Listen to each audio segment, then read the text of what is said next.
Bem-vindos ao PEPC, o podcast do estudante de psicologia.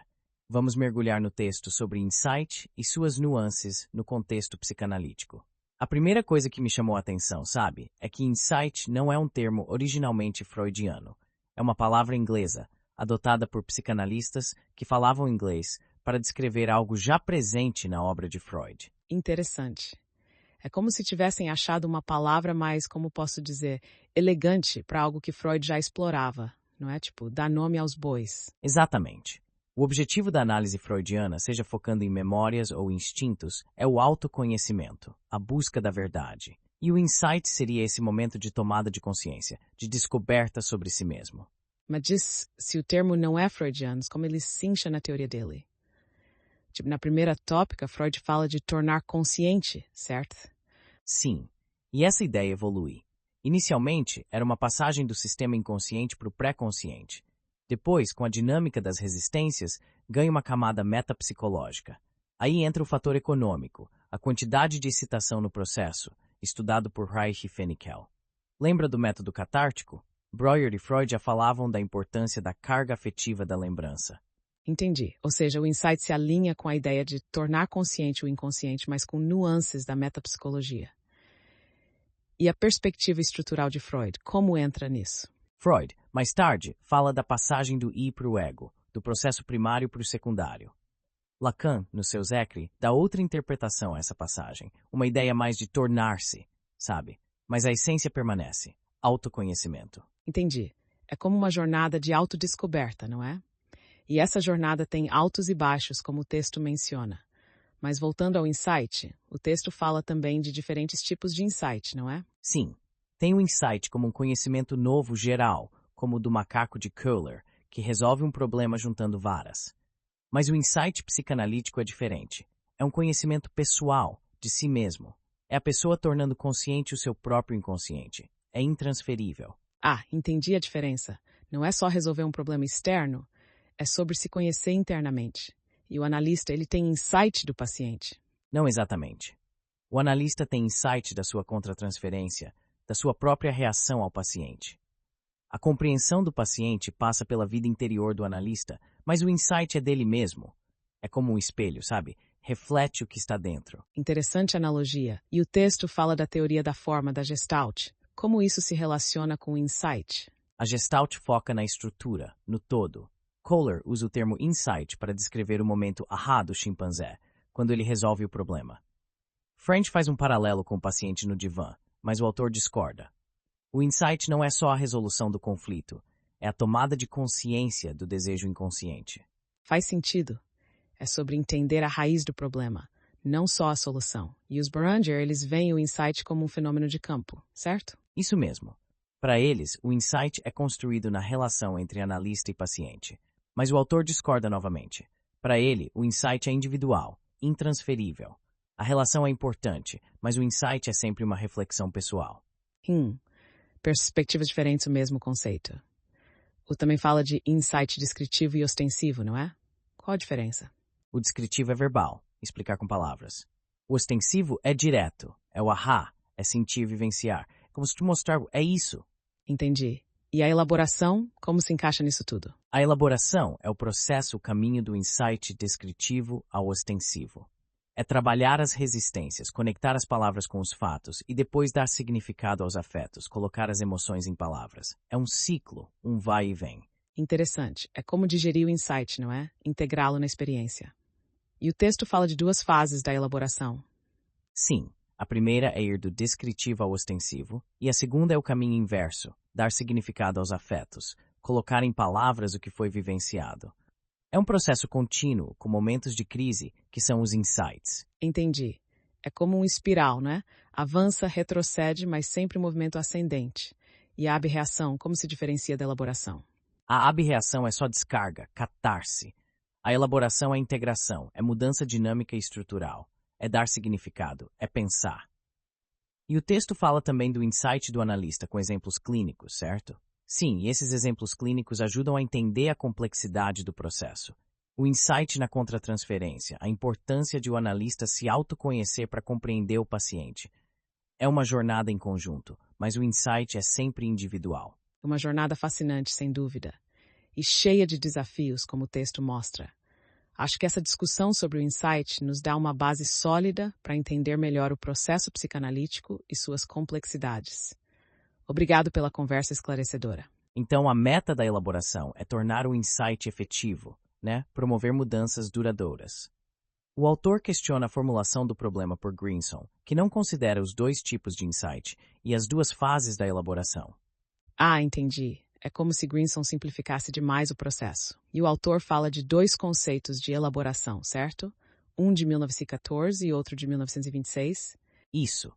O primeiro ligado à resistência em termos da teoria dos dois princípios, e o segundo, após a introdução do instinto de morte, se opõe a ele. Em 82, um trabalho em conjunto com vários autores destacou os riscos de não diferenciar os dois conceitos. Interessante. E como cada conceito se relaciona com a compulsão à repetição? Em 1914, a elaboração se opõe à compulsão à repetição causada pelo sábio do prazer. Já em 1926, ela lontra a resistência do id, ligada à morte, indo a duplo prazer. Entendi. Muda a perspectiva. E o que isso implica na prática? Freud separa recalque de resistência e atribui ao ego uma atitude teleológica de renunciar às resistências. Aí entra a reelaboração, o trabalho para desfazer os recalques, mesmo após a decisão de renunciar às resistências. E seja, o ego decide abandonar as resistências. O trabalho de desfazê-las é outro processo. E como Cher se encaixa nisso, não? Meltzer diz que decidir abandonar as resistências é função do insight, da parte adulta da personalidade. Já desfazer os recalques é uma mudança nos níveis infantis. Para Freud, o desígnio de renunciar é do ego consciente, enquanto a elaboração se dá no it. Faz sentido. E como Freud propõe radificar o ego? Com argumentos racionais, o que seria psicoterapia, e especificamente existencial. Critica essa abordagem. Entendi. E a distinção entre Verarbeitung e Durcharbeitung, como entra nessa discussão? Laplanche, Pontalis e McDougall separam elaboração psíquica Durcharbeitung. Libi geralin. A primeiro geral, gatrafada la psique nascer postal. A segundo, a desprimtiva de terno psicanalítica, trabalha as resistências. Ah, entendi. Uma é mais ampla, a outra mais específica. E McDougall aplica esses conceitos também ao analista, não é? Sim, o analista também precisa elaborar seus próprios conflitos, tanto durante quanto após a sessão. Isso ajuda na contratransferência e no desenvolvimento teórico. Dois caminhos, o clínico e o teórico. Interessante. E a relação entre insight e a posição depressiva infantil, como é abordada? Vários autores comparam a elaboração com luto. Klein vai além, dizendo que o insight pressupõe um luto. Na posição depressiva, a criança reconhece o objeto total, integrando bom e mal. Sente dor por seus impulsos agressivos dirigidos ao objeto amado. Em que é um grau de desenvolvimento. E como relaciona isso com o luto? O luto, para Klein, vem da perda do objeto, tanto externo quanto interno. O reconhecimento do ataque ao objeto bom interno inicia o luto, com angústias depressivas e culpa, despertando a reparação e a esperança. O insight, então, resulta da introjeção do objeto e integração do ego. E visivelmente complexa, e como a Hanasel contribui para essa discussão? Segal destaca o insight no processo, vendo-o como consequência da correção dos mecanismos de identificação projetiva e dissociação. O insight integra as partes clivadas do ego e transforma a onipotência em conhecimento. Recupera partes do self e experiências, fortalecendo o ego e a confiança nos objetos bons. Então, meu insight. E este renze desemergência hamstring insight. Yorke, Kennedy e Weisberg, da Hampstead Clinic, diferenciam insight de autoobservação. O bebê no processo primário não tem insight. A autoobservação surge com a linguagem, permitindo a experiência analítica, mesmo sem constância objetal plena. E como isso evolui nas diferentes fases do desenvolvimento? Na primeira infância, a autoobservação é escassa, vinda da internalização das demandas parentais. Na latência, a capacidade para insight, mas a criança luta contra ele, externalizando conflitos. O adolescente é introspectivo, mas teme os desejos e luta contra o reconhecimento dos conflitos. Só no adulto, a autoobservação se torna autônoma, com desejo de autoconhecimento. E uma jornada de desenvolvimento, sem dúvida. E a Almada que aborda o insight. Então, continuando nossa análise sobre o insight, o texto agora mergulha na questão da dor e do luto associados ao processo. É como se o insight trouxesse consigo uma espécie de luto pela perda da onipotência, da ilusão, não é? Sim, é como se o paciente se deparasse com a realidade de sua própria culpa, de seus próprios conflitos. É um momento de crise, de desilusão, mas que paradoxalmente abre caminho para a esperança, para uma vida melhor. Exatamente. E o autor enfatiza que essa dor é inevitável, mesmo quando se recupera uma verdade histórica que alivia a culpa. Porque se a pessoa assume uma culpa que não lhe cabe, é porque de alguma forma isso serve às suas resistências. Interessante. É como se a culpa, mesmo injusta, tivesse uma função psíquica. E o texto, em seguida, passa a discutir o insight e os objetos internos, não é? Como se conecta com o que estávamos falando. Sim. O autor retoma a ideia de que o insight é intransferível, individual, e o relaciona com a psicologia processual, em oposição à personalística. Aí entra a questão da verbalização, embolização da experiência. Ou seja, o insight precisa ser expresso em palavras, precisa ser simbolizado para se tornar consciente. E como isso se relaciona com os objetos internos? O autor argumenta que o insight implica dotar os objetos internos de um novo equipamento, novas qualidades. À medida que os ataques aos objetos internos diminuem, eles ganham mais liberdade de ação, e o sujeito incorpora suas boas qualidades através da identificação introjetiva. Entendi. É como se o insight fosse um processo de assimilação dos objetos internos, de integração das partes clivadas do ego. E o autor volta à questão da relação entre insight e relação analítica, não é? Sim, ele questiona o quanto do processo de cura vem do insight e o quanto vem da relação com o analista. E aí ele cita Wallerstein, que separa a área analítica do insight de outras formas de cura, como a reeducação emocional de Alexander. Perspectivas diferentes sobre o mesmo tema. E a teoria kleiniana, como se encaixa nessa discussão? Para Klein, o processo introjetivo pressupõe um luto, em que o objeto é introjetado em função de uma nova relação com ele. Não é um processo sugestivo ou pedagógico, mas sim uma reelaboração da relação com os objetos internos. Faz sentido. E o texto a seguir começa a discutir o acting out, não é? Como esse conceito se relaciona com o que vimos discutindo sobre insight. Então, onde paramos? Sim, o acting out. Esse Rosenfeld, apoiado na Klein, considera que o acting out do paciente com o analista, repete como ele se afastou do objeto primário, né? Isso, e ele ainda adiciona que a intensidade desse acting out, seja parcial ou excessivo, depende do nível de hostilidade da criança ao se afastar do seio materno. Complexo, né? Bem complexo. O Etigoyen considera interessante essa contribuição de Rosenfeld, mas discorda que todo afastamento seja acting out. Para ele, na teoria kleiniana, o afastamento do seio é um momento crucial, a passagem do seio ao pênis, um processo normal de maturação, não um ato neurótico. Entendi. O afastamento em si não é o problema, mas o contexto, a motivação por trás dele. E o que a Klein diz sobre isso? Ela fala que o afastamento do analista reproduz o afastamento do objeto primário, e esse tipo específico de transferência é parte do acting out. Mas para ela, é um afastamento agressivo, prematuro, patológico, motivado por ódio, onipotência e desprezo. Não o afastamento natural do desenvolvimento. Faz sentido. Só o afastamento problemático seria acting out. E o que rolou no Congresso de Copenhague? Teve um simpósio sobre o acting out na psicanálise, com a Anna Freud e o Leon Greenberg. A Anna Freud focou em delimitar o conceito, enquanto Greenberg trouxe casos clínicos e uma discussão teórica com a angústia de separação como fator decisivo, sob a luz da identificação projetiva. Interessante. E o que a Anna Freud trouxe de novo? Ela partiu da ideia de que os termos teóricos da psicanálise evoluem com as teorias, né?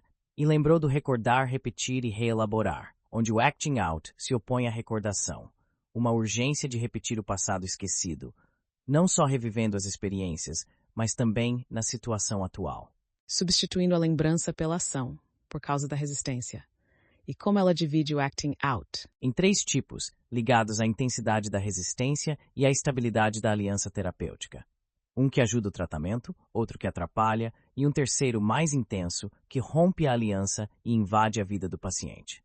E o Greenberg, qual a visão dele? Ele focou no acting out maciço, que gera fortes reações contra-transferenciais. Para ele, a raiz do acting out está em experiências de separação e perda, lutos primitivos não elaborados.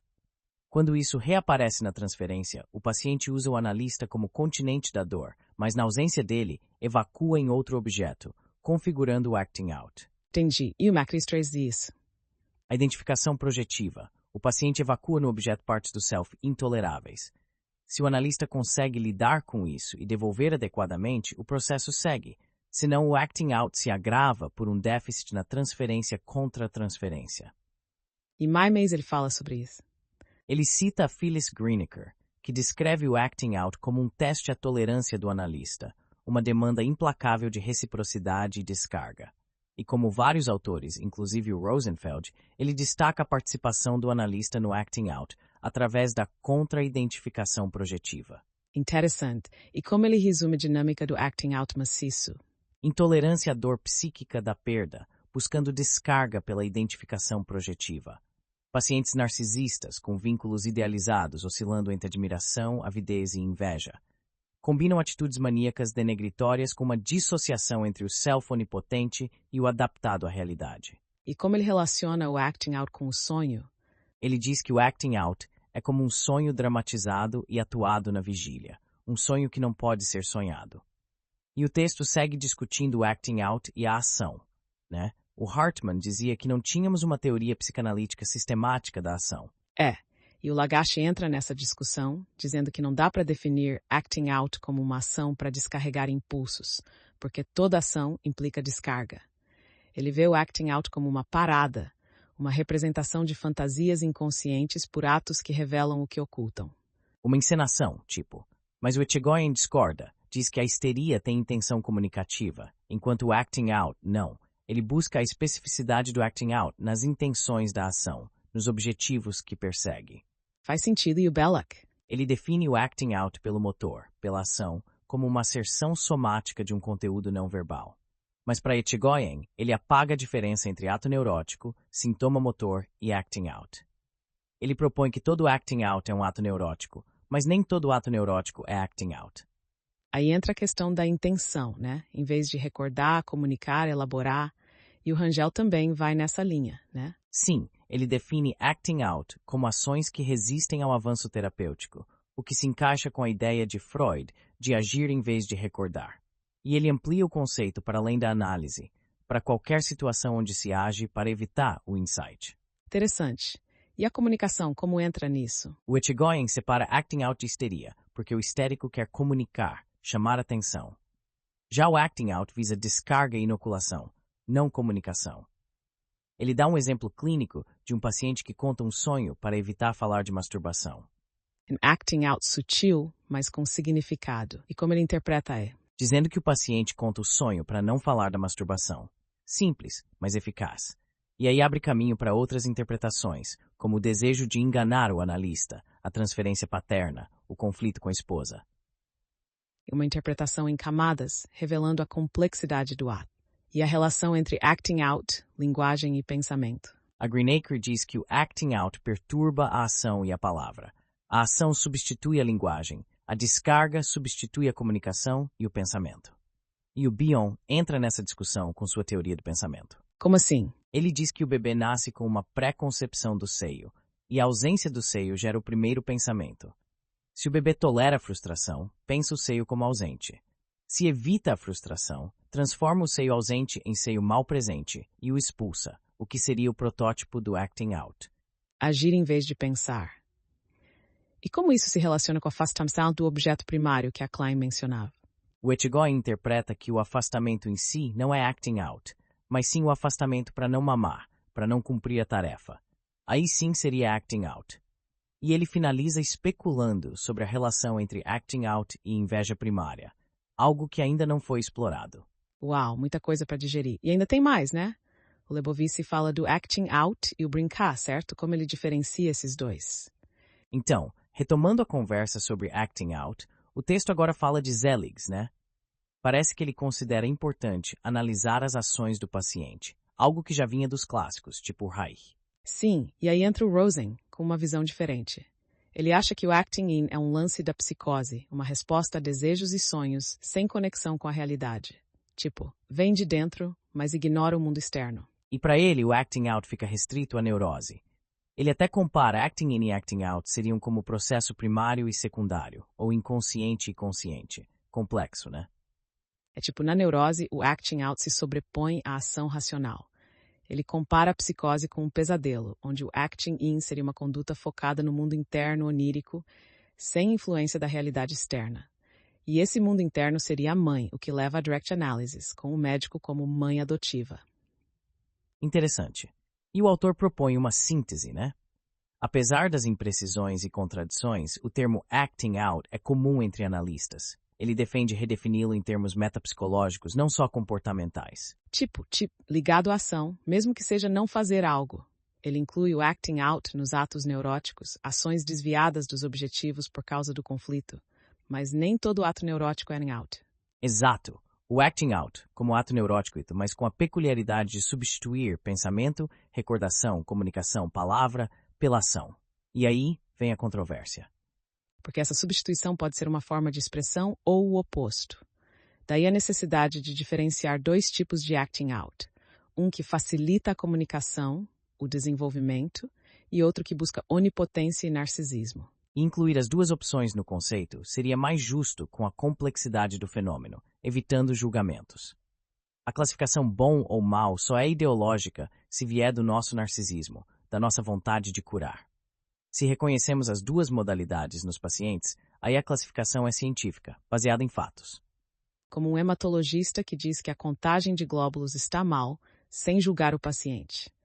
E o autor fala do desenvolvimento precoce, onde não há linguagem verbal. Na transferência, temos que entender essa comunicação não verbal e devolvê-la ao paciente. E ele diferencia isso do acting out propriamente dito, onde a ação substitui a comunicação e a recordação, com uma intenção inconsciente contra o combinado. É agir em vez de realizar a tarefa, que na análise é o insight.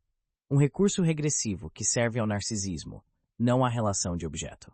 E a explicação pode ser a má relação com o seio, inveja primária, dificuldades na individuação, mas sempre é um movimento regressivo do pensamento para o ato. E o acting out é visto como uma forma de transferência, confundindo passado e presente, mas buscando desconhecer a relação. É como a reação terapêutica negativa, que também é uma modalidade transferencial, mas com sua especificidade. E o texto fala da reação terapêutica negativa e do sentimento de culpa, né? Começa com Freud em O Ego e o Id. Aqueles pacientes que não toleram o progresso ou elogios, piorando quando deveriam melhorar. Freud liga isso ao sentimento de culpa, uma ação do superego que não permite a melhora. E ele relaciona isso com a angústia de castração, o nascimento e a separação da mãe. Depois, com o desenvolvimento do superego e a atenção à RTN, percebe-se que culpa e RTN não são a mesma coisa. Sandler, por exemplo, reserva RTN para piora paradoxal após melhora. E Freud, em O Problema Econômico do Masoquismo, refina a ideia, falando de necessidade de castigo ligada ao masoquismo do ego, diferente do sentimento de culpa ligado ao sadismo do superego. Esses dois aspectos geralmente andam juntos. E aí ele liga a RTN ao masoquismo do ego, abrindo outra perspectiva. Em 1916, ele já falava da necessidade de castigo como defesa contra a culpa e da relação entre culpa e delito. O delito seria consequência da culpa, não o contrário. E ele liga fracasso e culpa, usando exemplos da literatura. A RTN também envolve triunfo e derrota, e o texto menciona as primeiras referências à RTN, antes de 1923, né? Em Recordar, Repetir e Reelaborar, Freud fala das pioras durante o tratamento usadas pela resistência. E no caso do Homem dos Lobos, ele descreve a reação negativa passageira, com piora após a resolução de um sintoma. Em 1919, Abram fala da dificuldade de alguns pacientes em assumir seu papel de paciente, questionando o analista. E ele liga isso ao narcisismo, rivalidade e inveja, abrindo caminho para a teoria do caráter de Reich e os estudos da RTN. E Freud, com o instinto de passa, vê a RTN como sua expressão, como cimentando a visão estrutural da culpa. Em O Mal-Estar na Cultura, ele vê a civilização como luta entre Eros e Thanatos, e a agressão como o maior obstáculo. A civilização, a serviço de Eros, busca unir, enquanto a agressão separa. E o método para inibir a agressão é introjetá-la, criando o superego. Que se volta contra o ego, gerando culpa e necessidade de castigo. E em novas conferências, ele reafirma a ligação entre RTN e culpa. Em Análise Terminável e Interminável, ele questiona o domínio do princípio do prazer, pulsão de morte como fator importante na RTN. Então, retomando a questão da reação terapêutica negativa, o texto agora mergulha na complexidade da inveja e como ela se relaciona com esse fenômeno, né? É um terreno delicado, porque a inveja pode ser usada tanto pelo paciente quanto pelo analista, como forma de resistência. Sim, é como se a inveja pudesse mascarar outros conflitos, tanto para o paciente quanto para o analista. E o autor destaca a importância de reconhecer a parte de verdade na crítica do paciente, não é? Mas sem cair na armadilha de focar na objetividade dos fatos, e sim nas fantasias subjacentes.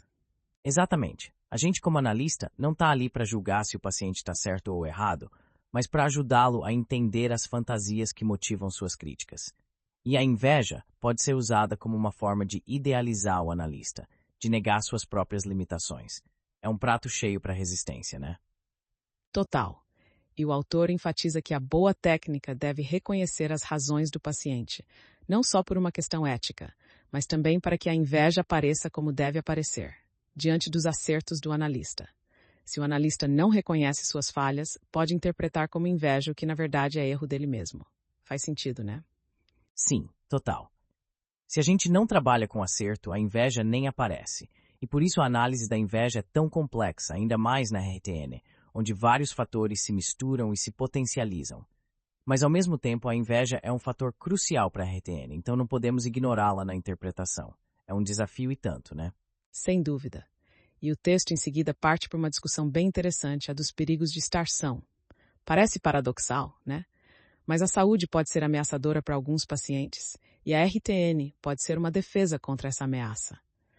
É como se a doença tivesse uma função psíquica. É tipo, o autor cita o Limentani, que fala do lado bom do acting out e questiona se a saúde e o alívio não podem ser ruins para quem os recebe. Ele cita até uma frase do T.S. Eliot: a restauração da saúde é apenas a incubação de outra doença. Profundo, né? Bem profundo. E o Limentani investiga os temores que a saúde pode despertar em certos pacientes. Ele não nega que a RTN indica problemas na análise, mas ressalta que é uma síndrome complexa, com múltiplas causas, como culpa, narcisismo, depressão, inveja, instinto de morte e por aí vai. É um coquetel de fatores. E ele apresenta uns casos clínicos onde esses fatores aparecem, mas a fantasia dominante acaba sendo a difusão com a mãe, com a sensação de separação brusca do analista. É como se a saúde ameaçasse essa fusão, essa dependência. Exatamente. E ele conclui que a RTN, nos casos mais graves, é um acting out da transferência, uma defesa contra a dor psíquica associada a um trauma infantil, como a separação da mãe. É como se o paciente repetisse a experiência traumática para evitar a dor da separação. É, tipo, reviver o trauma para não sentir a dor da cura. E o texto segue com a discussão da simbiose e a RTN, citando a Ursula Grunert, que usa a teoria do desenvolvimento da Mahler, de separação e individuação. Se essa separação não rolou direito na infância, a RTN pode pintar na análise. E para ela, a RTN representa um distanciamento do paciente, uma reativação das fases do processo de separação na transferência, expressando tanto o desejo de autonomia quanto o de fusão. É como se o paciente buscasse a simbiose perdida, mas ao mesmo tempo temesse a dependência. É uma ambivalência, né? E o autor não se convence muito com o caso clínico que ela apresenta, acha que a analista não conduziu a situação da melhor forma. Ele questiona as interpretações extratransferenciais da Grunert. Acha que o sonho da paciente se referia à transferência e não à mãe. Uma crítica à abordagem da Grunert. E ela conclui que as experiências de separação na análise reativam o processo de separação da infância, dando a chance de elaborar as falhas do desenvolvimento. A RTN, então, seria tanto um obstáculo quanto uma oportunidade. A gente estava falando de reversão da perspectiva, né? E o Etchegoyen cita um caso interessante, de uma paciente que sempre chegava atrasada, uns 15 minutos, sempre. E ele fala que as interpretações convencionais, tipo rivalidade, resistência, controle, nada disso funcionava. Aí um dia ela conta do jogo que ela brincava quando criança. Com as lajes do caminho para a piscina. Dependendo da pedra que a pessoa pisava, ela atribuía um papel, meio peculiar, né? Total. E aí ele percebe que o atraso deles é o da analista a fazer pisar na pedra errada, transformando ele num personagem da fantasia dela. E o silêncio dela no começo da ação. Era como se esse personagem como ator. Ela via de uma novela que ela escrevia. Tempo circular, tudo previsível. E aí ele cita os versos de Horácio sobre o saber sacrilégio, né? Saber a hora da morte. Interessante como ele conecta isso com a resistência da paciente à mudança. É tipo, ela criava essa novela para manter tudo igual, evitar o insight. E ele fala que interpretar só as defesas não basta, tem que ir mais fundo, nas premissas ocultas. E essas premissas podem estar por trás de atitudes aparentemente simples, né? Tipo, chegar atrasado. Ele alerta pra gente ficar atento a isso, porque pode ter um delírio ali no fundo. E os estewantes neurograms, não basta de quem contrarial, ao ti ultramitro simful, it's get to day. Espelhada. Só ficava legível com um espelho na frente. Ele levanta a hipótese de uma relação entre reversão da perspectiva e as respostas S do Rorschach, aquelas que tomam fundo por figura, né? É, o oposicionismo. E ele compara com o paciente que busca a análise para provar que ela não funciona. Não é só discordar, é invalidar as premissas da própria análise. Complexo, né? Totalmente. E ele fala dos quase colegas, pacientes que usam a psicanálise como acessório para status. E a análise didática, com seus dois objetivos, acaba sendo terreno fértil para esse tipo de coisa. A gente estava discutindo a reversão da perspectiva, e o Etigoyen traz esse caso da paciente que chegava sempre atrasada, né? 15 minutos, relógio. E nenhuma interpretação clássica colava. Lembro. Rivalidade, resistência, nada. Aí entra a história do jogo infantil, com as lajes para a piscina, cada uma com um papel. Meio esquisito, né? Total. E o atraso era justamente isso. Ela fazia o analista pisar na pedra errada, encaixando ele na fantasia. O silêncio no começo da sessão era a espera do ator entrar em cena. A análise virava novela, roteiro dela. E ela, diretora, tempo circular, tudo previsível. Aí ele cita Horácio, saber sacrilégio, né? Conhecer a hora da morte. Resistência à mudança em pessoa. Exato. Uma novela para manter tudo igual, congelado. E aí ele defende ir além das defesas, buscar as premissas ocultas, que podem estar em atitudes banais, tipo o atraso. Pode ter até delírio por trás, ele diz. E lembra do canhoto contrariado? A escrita espelhada, legível só com espelho. Ele liga isso às respostas S do Rorschach, figura fundo, oposição, quase uma inversão da realidade. E tem os quase colegas, que usam a psicanálise como distintivo. A análise didática, com seus dois objetivos, vira palco para isso. E a paciente que busca análise para provar que não funciona. Não é só discordar, é minar o fundamento. E a gente discutiu a natureza e cultura, né? Moneycare e essa ideia de desenvolvimento do conhecimento, com fatores internos e externos, genéticos e adquiridos. E como o psiquismo distorce esse conhecimento, criando símbolos. Sim, e como isso se liga à discussão clássica de natureza e cultura. Ele usa a psicanálise para investigar essa interação, essa dança entre o inato e o aprendido. E como as preconcepções, no sentido bioniano, se unem à experiência, à realização. Tipo, quando a gente encontra no mundo um exemplo daquilo que já estava meio que dentro da gente. E aí entra o Schlick, com a ideia de conhecer como reconhecer o objeto como membro de uma classe, e as classes de Platão e Aristóteles. Essas ideias platônicas como moldes da realidade. E como a gente usa esse conhecimento prévio, esses a priori kantianos, para encarar o mundo. E o conceito de classe como características que andam juntas permitindo a classificação, tipo Linneu, com sua observação genial. E como essas classes naturais mudam com conhecimento, né? A gente vai lapidando a compreensão do que é essencial. E Maniquirlo usa isso para falar do conhecimento inato de certas classes de objetos. E como esse processo pode falhar por fatores internos, tipo intolerância à dor, ou externos, tipo experiências ruins. E aí entra o mal-entendido. Ligado à memória, ao reconhecimento, à posição depressiva, luto, recordação, tempo, tudo interligado. E o impasse, essa parada no processo. Ele diferencia de resistência incoercível e erro técnico, né? Algo mais insidioso que envolve os dois lados. E como é difícil de diagnosticar, né? Parece a marcha natural da análise. Ele liga o impasse ao oposto da elaboração. E a neurose de contratransferência, destacada pelo Racker, e os trabalhos da Paula Hyman, essenciais para entender esse emaranhado. E a Betty Joseph e o Rosenfeld, com a erotização do vínculo. É um prato cheio para complicar tudo. E o diagnóstico fica ainda mais difícil, porque o paciente pode mentir, negar o impasse ou o progresso. Aí ele fala da importância de ver o impasse no material, nos sonhos, nas repetições. O exemplo do Meltzer, do paciente no hotel com o prazo esgotado. Ou a imagem do carrossel dos Byrne. Esses sinais de que a coisa não anda. E o fator tempo, né? A repetição sem mudança. Ele cita o Meltzer, que exige 1 ano de impasse para aplicar sua técnica de interrupção. E aí ele fala das 3 vias para o impasse. Acting out, reação terapêutica negativa e reversão da perspectiva. E como elas são estratégias do ego mais complexas que meros mecanismos de defesa. Atuando em níveis diferentes do processo. O acting out na tarefa, a RTN nas conquistas, a reversão no contrato e a relação com os quadros clínicos, né? Acting out e psicopatia, RTN e caracteropatias, reversão e borderline. E como o impasse pode surgir em qualquer momento, mas é mais comum no limiar da posição depressiva, segundo Meltzer. Esse momento crucial de assumir a dor moral, a culpa, e a tentação de usar o analista como descarga, mantendo o seio bom lá fora, e a erotização do vínculo como fuga. E o acting out maciço levando à interrupção, não ao impasse, e a RTN com as defesas maníacas, a inveja, e o Rosenfeld com os ataques maníacos, e os Berenger com o baluarte e a perversão. Uau, é muita coisa, né? Bastante coisa. E a reversão da perspectiva, presente desde o início, mas camuflada. Esse acordo manifesto e desacordo latente do Bion.